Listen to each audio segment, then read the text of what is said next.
courier who had cheated death in the cemetery outside Good Springs cheated death once again, and the Mojave Wasteland was forever changed. Caesar entered the Strip as though it was his triumph.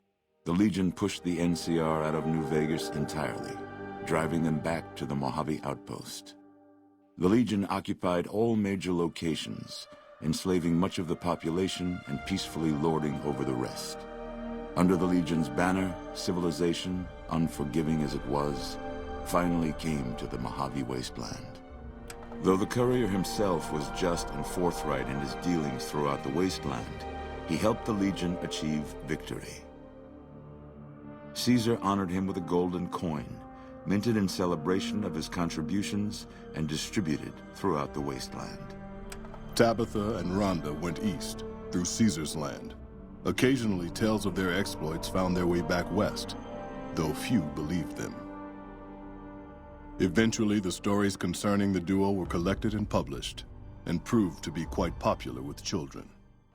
Cautious after the Boomers' display of power at Hoover Dam, Caesar chose to leave the Boomers alone.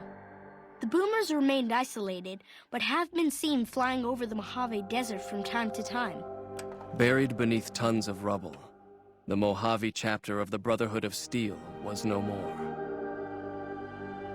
Those few who were outside the Hidden Valley bunker when it was destroyed settled into new lives, or headed west to find a new chapter to join. The Fiends attacked Camp McCarran during the Second Battle of Hoover Dam and suffered heavy losses. Caesar, unimpressed with their performance and their dependence on chems, had them exterminated. After the Legion's victory, Caesar, out of a strange respect for his old fellows, allowed the followers safe passage out of the wasteland. Reluctantly, the followers accepted the offer and abandoned Old Mormon Fort to the Legion. The Legion, preoccupied with its acquisition of New Vegas, scarcely took notice of the town of Good Springs. Many locals moved on, fearful of Caesar's long shadow. Only the old and the stubborn remained. As reward for their loyal service, Caesar forcibly integrated the great Khans into the Legion.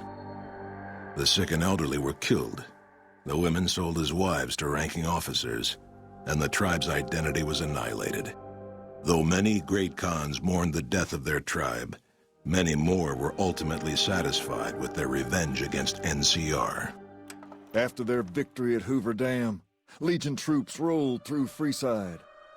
The Kings tried to fight back, but most were killed, and the rest fled into the wasteland. During the Legion's attack on Novak, Bright followers returning from their long pilgrimage assisted in its evacuation. Though Novak eventually fell to the Legion, many citizens of Novak were able to escape, alive and intact.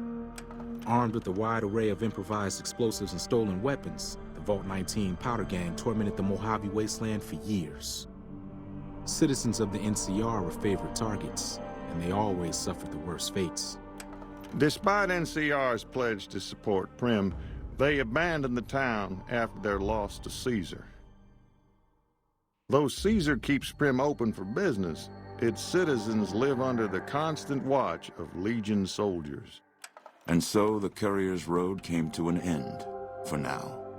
In the new world of the Mojave Wasteland, fighting continued, blood was spilled, and many lived and died, just as they had in the old world.